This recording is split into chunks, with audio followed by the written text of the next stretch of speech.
BDR তো আসলে একটা বাহিনী। এখন বাহিনীর হেডকোয়ার্টার থেকে আপনি যেই আদেশ দিবেন, বাহিনীটা ঠিক সেভাবেই চলবে। এখন আপনি বাহিনীকে যদি আদেশ দেন যে বর্ডারে যাই ঘটুক তুমি গুলি করতে পারবে না, ইভেন তোমাকেও যদি গুলি করে মেরে ফেলে তুমি গুলি করতে পারবে না। তো আমি আশ্চর্য হয়েছি যে বিগত সরকার, শেখ হাসিনা সরকার এই ধরনের আদেশ দিয়েছিল। 2017 সালে যখন আমি রোহিঙ্গারা যখন আমাদের দেশে আসে, তখন আমি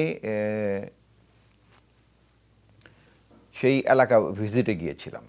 আমি টেকনাফে ভিজিট করতে একটা পর্যায়ে আমি সীমান্তের খুব কাছাকাছি যাওয়ার একটা পর্যায়ে গিয়ে বিডিআর চেকপোস্ট আমাকে বাধা দেয় আর বলে যে এরপরে আর কোনো বাইরের লোক যাওয়া সম্ভব না। তখন আমি ওদের বললাম যে বেটা আমি তো ওয়ান রাইফেলের সিও ছিলাম, আমি বিডিআর তোমাদেরই। তখন ওরা বলছে স্যার ঠিক আছে আপনি যান। তা আমি একদম হেঁটে হেঁটে হেঁটে হেঁটে অলমোস্ট 0 পয়েন্টের কাছের ওইখানে একটা পোস্টে গেলাম। পোস্টে গিয়ে আমি দেখলাম আমার এক বিডিআরের নায়ক বসে আছে।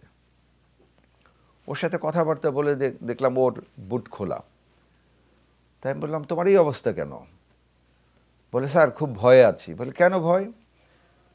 বলে স্যার আমাদের অর্ডার করা আছে, আমরা কোনো অবস্থাতেই গুলি করতে পারবো না, এবং ইভেন আমাকে যদি ওরা গুলিও করে আমি দেখলেও ওদের প্রতি গুলি করতে পারবো না। তো স্যার আশেপাশে তো কাদা স্যার, এই জন্য আমি বুট খুলে রাখছি, ওরা যদি কোনো কারণে গুলি করে আমি যেন দৌড়ে পালাইতে পারি স্যার এখান থেকে। So that was the stage. 2003 সালে আমি আসলে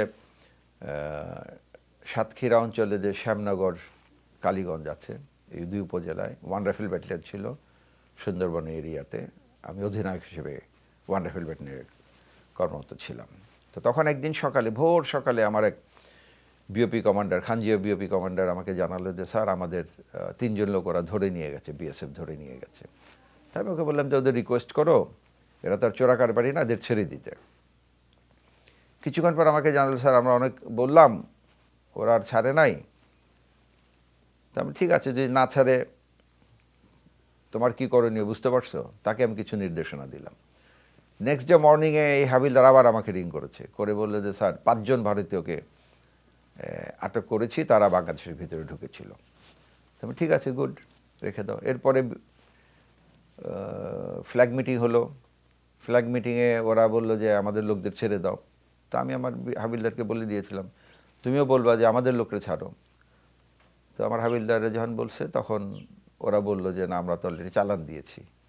তো আমার হাবিলদার তখন ওখানে উত্তর দিয়ে আসছে যে আমরা পুলিশকে চালান দিয়েছি, আমরা ছাড়তে পারবো না। তো এরপরে এই ঘটনার পরে আমি যতদিন এই ওয়ান রাইফেলেন ছিলাম বিএসএফের সাথে আমার আর কোনো সমস্যা হয়নি। অর্থাৎ তারা যে ঘটনা ঘটিয়েছে আমিও সাথে সাথে সেই ঘটনা ঘটিয়েছি। তো ওরা বুঝতে পারছে যে না, এখানে যদি আমি বাংলাদেশের জনগণকে হয়রানি করি তাহলে বিডিআররাও ভারতীয় জনগণকে হয়রানি করবে, এটা উভয় দেশের জন্যই মঙ্গলজনক নয়। তা আমি সবসময় তাদের বলতাম তোরা চোরা কারবারি হলে যা খুশি করো, কোনো অসুবিধা নাই, কিন্তু সাধারণ নিরীহ জনগণ নদীতে গোসল করতে গেছে, মাছ মারতে গেছে, তাদের সাথে কিছু করবে না। তো আমার বাকি সময় ইনশাল্লাহ আমি খুব নিরাপদ এবং ভালোভাবেই কেটেছে, আমার কোনো অসুবিধা হয়নি আর কি। আসলে বিডিআর এখন যে কাজটা করছে, এটা তো বিডিআর আমাদের এই 18 কোটি জনগণের পক্ষে থেকে তাদের 18 কোটি জনগণের স্বার্থকে রক্ষা করার জন্য কাজ করছে। বিডিআর কিন্তু বিডিআরের কোনো নিজের ব্যক্তিগত কোনো কাজ করছে না, তারা আমাদের বর্ডারকে রক্ষা করছে, আমার দেশের জনগণের জমি ফসল গাছ এগুলোকে রক্ষা করছে। এই জিনিসটা বুঝতে হবে। এবং এই জন্য বিডিআর মানে বিজিবির সদস্যরা প্রাণ দিতেও প্রস্তুত, আমি নিশ্চিত। তো সেই জন্য বর্তমান যেই বডি ল্যাঙ্গুয়েজ, বর্তমান যে কার্যক্রম, এটাকে আমি খুব প্রশংসা করি। একটা দেশের সীমান্তরক্ষী বাহিনী এরকমই হওয়া উচিত। তার সীমান্ত তার জান প্রাণ, দেশ তার জান প্রাণ। বিএসএফ এসে যখন তখন ঢুকবে, যখন তখন যাকে মেরে ফেলবে, আমরা কোনো প্রতিবাদ করতে পারবো না, এটা তো হতে পারে না। কোনো পৃথিবীর কোনো দেশের সীমান্তে এইভাবে হত্যাকাণ্ড করে না। আবার ভারত দাবি করে আমরা নাকি বন্ধু দেশ। আরে বন্ধু দেশকে কীভাবে তোমরা হত্যা করে মারবা নাকি? ভারতের মুখে এক জিনিস, কর্মকাণ্ডে আরেক জিনিস, এটা বুঝতে হবে। ভারত ভারত এমন একটা দেশ, এ শুধু নিতেই জানে, এ কখনো দিতে জানে না।